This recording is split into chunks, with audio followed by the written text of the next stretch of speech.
Samantala, pansamantalang ipinasara ng Quezon City LGU ang halos lahat ng lechonan sa La Loma matapos magpositibo sa African Swine Fever o ASF ang ilang baboy.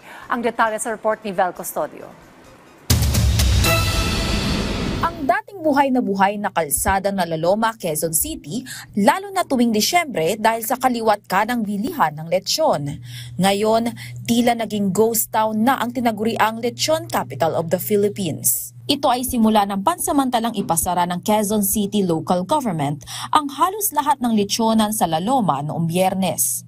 Sa panayam ng PTV sa Department of Agriculture, sinabi ni spokesperson Arnel de Mesa na sa 30 samples ng baboy na ininspeksyon ng Bureau of Animal Industry o BAI, 15 ang nagpositibo sa African Swine Fever. Hindi rin daw sumusunod ang mga stock farms sa tamang pagpapatupad ng sanitation at iba pang regulatory requirements ng Bureau of Animal Industry. Dapat kasi pagdating doon, in 24 hours is slaughter agad eh. Nangyari, pag minsan tumatagal pa more than 5 days. Tapos, pag minsan walang ventilation, siksikan, overcrowding, hindi napapainom ng tubig. Parang sa animal welfare, kawawa yung sitwasyon ng mga baboy pagdating doon. Tapos yung mga dumi ng baboy, ado din.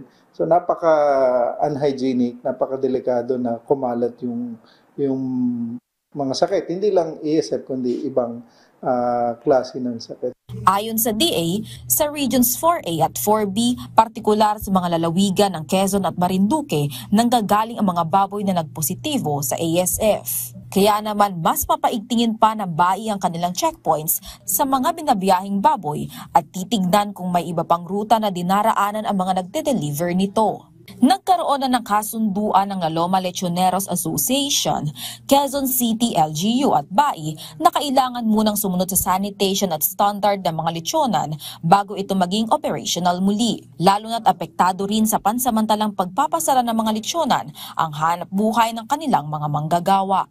Sa suliranin naman ng pagsipa ng presyo ng lechon ngayong papalapit na ang Disyembre, ayon sa Agriculture Department, bukod sa La Loma, marami pang lugar na maaaring pagkunan ng lechon.